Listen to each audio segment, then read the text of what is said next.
सभी को मेरा नमस्कार। तो आज मैं आपको बताने वाली हूँ नवरात्रा के बारे में। कई लोगों के मन में ये प्रश्न उठता होगा कि नवरात्रा क्या है। नवरात्रि शब्द संस्कृत के दो शब्दों से मिलकर बना है, नव और रात्रि, यानी 9 रातें। यह पर्व शक्ति की उपासना का महापर्व है जिसमें देवी दुर्गा के 9 स्वरूपों की पूजा की जाती है। माना जाता है कि इन 9 दिनों में माँ दुर्गा पृथ्वी पर आ जाती है और भक्तों की रक्षा करती है।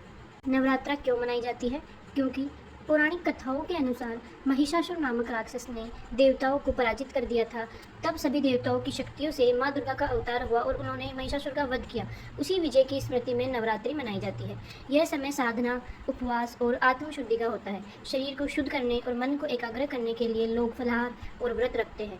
नवरात्रि साल में 2 बार आती है। ये दोनों ऋतु परिवर्तन के समय आते हैं। उपवास रखने और हल्का भोजन करने से शरीर नई ऋतु के लिए तैयार होता है। नवरात्रि साल में 4 बार आती है, लेकिन मुख्य रूप से 2 नवरात्रि ही बड़े स्तर पर मनाई जाती है। चैत्र नवरात्रि मार्च अप्रैल में वसंत ऋतु में और शारदीय नवरात्रि सितंबर अक्टूबर में शरद ऋतु में।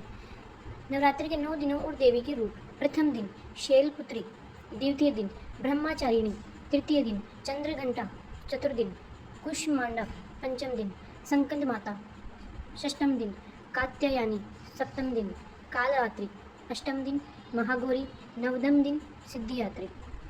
नवरात्रि में क्या किया जाता है? कलश स्थापना, अखंड ज्योति जलाना, दुर्गा सप्तशती का पाठ, उपवास और फलाहार, कन्या पूजन, गरबा और डांडिया, ये सभी नवरात्रि में किए जाते हैं। इसी के साथ साथ मैं आप सभी को महिषासुर वध की कथा भी सुनाती हूँ। बहुत समय पहले महिषासुर नामक राक्षस ने कठोर तपस्या करके भगवान ब्रह्मा को प्रसन्न किया। जब ब्रह्मा जी प्रकट हुए तो उसने वरदान मांगा, कोई भी देवता, दानव या मनुष्य मुझे पराजित ना कर सके। ब्रह्मा जी ने वरदान दे दिया। महिषासुर का आतंक।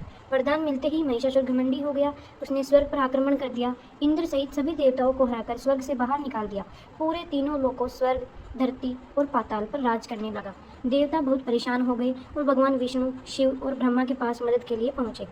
जब देवताओं ने प्रार्थना की तो तीनों महादेवताओं ने अपनी शक्तियां एकत्रित की। उनसी सम्मिलित ऊर्जा से एक तेजस्विनी देवी प्रकट हुई, वही थी माँ दुर्गा। भगवान शिव ने उन्हें त्रिशूल दिया, भगवान विष्णु ने उन्हें सुदर्शन चक्र दिया, इंद्र ने वज्र दिया, वरुण ने शंख, यमराज ने दंड और अग्नि ने शक्ति दी। प्रत्येक देवता ने अपने अपने दिव्य अस्त्र शस्त्र भेंट किए।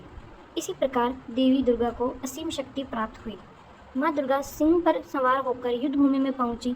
महिषासुर ने जब उन्हें देखा तो पहले उनका मजाक उड़ाया, फिर उसने अपनी सेना को आदेश दिया कि देवी पर आक्रमण करे। 9 दिनों और रातों तक भयंकर युद्ध हुआ। हर दिन देवी महिषासुर के किसी न किसी सेनापति को मारती रही। 10वें दिन महिषासुर स्वयं युद्ध में आया। वह कभी भैंसे का रूप लेता, कभी हाथी का रूप धारण करता। आखिरकार जब वह भैंसे का रूप लेकर देवी की ओर दौड़ा तो माँ दुर्गा ने अपने त्रिशूल से उसके हृदय को भेद दिया।